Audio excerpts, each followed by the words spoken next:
রহমানির রাহিম। আসসালামু আলাইকুম। আল্লাহর রহমতে আশা করি সবাই ভালো আছেন। দেখুন আমি আজকে 4 ধরনের ডাল দিয়ে মিষ্টি কুমড়ো শাক রান্না করব। এখানে চিনি গুঁড়া চালও আছে। আমি 4 ধরনের ডাল, যেমন চনার ডাল, মটরের ডাল, মুগ ডাল, মুসুর ডাল, সাথে চিনি গুঁড়া চাল দিয়ে আমি ভালো করে ভিজা টানা দিয়ে মুছার পরে আমি এগুলো ব্লেন্ডার করে রাখছি।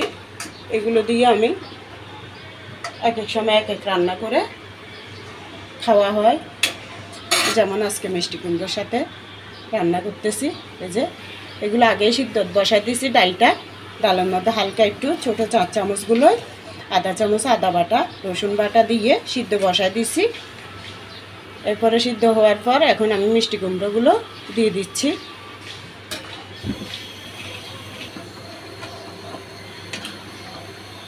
এবার এগুলো আমি ভালোভাবে সিদ্ধ করে নিই ডালের সাথে। এই যে ডালের সাথে কিছুক্ষণ সিদ্ধ করার পরে এখন একটু গরম পানি দিয়ে দেবো যাতে ভালো করে সিদ্ধ হয়। দিয়ে দিলাম গরম পানি, এটা ভালো করে সিদ্ধ হোক। এই যে দেখুন শাকটা সিদ্ধ হয়ে গেছে। আমি যে পানি দিয়েছি ওই পানির মধ্যে এভাবে অর্ধেক শুকিয়ে এনেছি। এখন আমি একটা গামলায় ঢেলে নেব, পরিষ্কার গামলায়।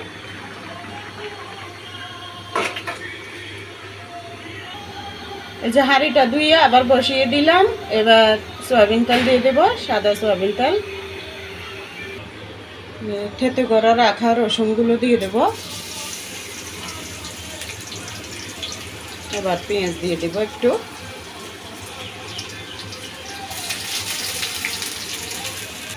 এই যে দেখো এবার এটা একটু লাল লাল করে একটু ভেজে নেব। তেমন বেশি লাল করব না, হালকা লাল করব।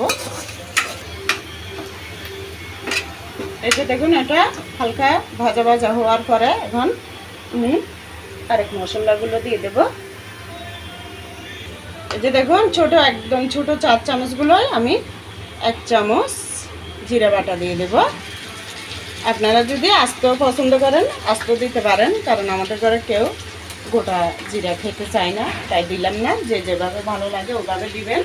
এবার আমি এখানে কাঁচামরিচ, হলুদ, সর্ষে আর একটা টমেটো আছে সাথে, এটা ব্লেন্ডার করে নিয়েছি। এখান থেকে দিয়ে দেব 1 টেবিল চামচ। দেখুন এগুলো বড়গুলো চামচ, আর একটু দিয়ে দিই। এবার এটা একটু ভালো করে নেড়ে নেব। এবার সামান্য একটু হলুদের গুঁড়ি দিয়ে দিলাম। এবার শাকের আন্দাজ অনুযায়ী লবণ দিয়ে দিলাম।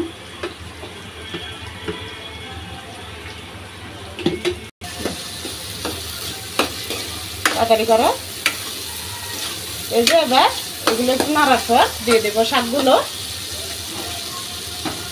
এই যে দিয়ে দিলাম।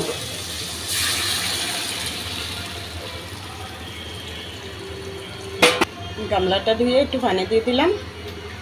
এবার ভালো করে একটু নেড়ে দিই। উল্টা পাল্টা নাড়ার পরে এভাবে আরও কিছুক্ষণ থাক।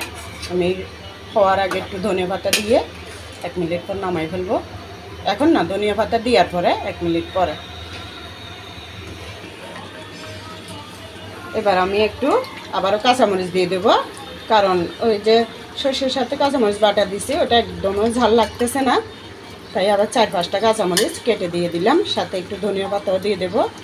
শাকটা এমনি রান্না করলে খুবই ভালো লাগে, তার মধ্যে ধনিয়া পাতার ফ্লেভারটা অনেক ভালো লাগবে আরও, তাই দিলাম। আপনারা যদি ভালো লাগে দিবেন, নাহলে না দিলেও সারবে। শাক এমনিতেই ভালো লাগে, চচ্চড়ি করেন, রান্না করেন, যেভাবে করেন খুবই ভালো লাগে।